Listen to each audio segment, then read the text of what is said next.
Hi అండి. అందరికీ హనుమత్ జయంతి శుభాకాంక్షలు. మనం అందరము కూడానండి మన జాతకంలో శని ప్రభావం ఉన్నట్లయితే అండి, శని సింగనాపూర్ కానీ, మంతపల్లి కానీ, లేదా కనీసం మన ఊళ్ళో నవగ్రహాల గుడికి వెళ్ళైనా సరే అండి, శనీశ్వరుడికి నువ్వులనంత అభిషేకం చేయించుకుంటాము. నల్లగుడ్డతో పేనిన వత్తులతో దీపం వెలిగించుకుంటాము. బ్రాహ్మణులకి దానాలు ఇచ్చుకుంటాం కదండి. కానీ ఇవన్నీ కాస్త ఖర్చుతో కూడుకున్నవి, కాస్త శ్రమతో కూడుకున్నవండి. అందరికీ ఇలా మరి చేయించుకోవడం వీలు కాకపోవచ్చండి.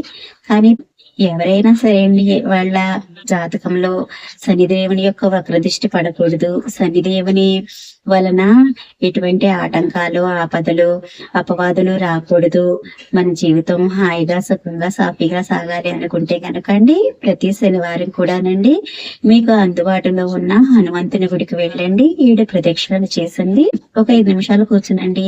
హనుమాన్ చాలీసా చదువుకుని వచ్చారనుకోండి, హనుమంతుని దయ వలన అండి మనపై ఎప్పుడు కూడా శనీశ్వరుడి యొక్క వక్రదృష్టి అయితే పడదండి. చాలా సంతోషంగా ఉంటాము.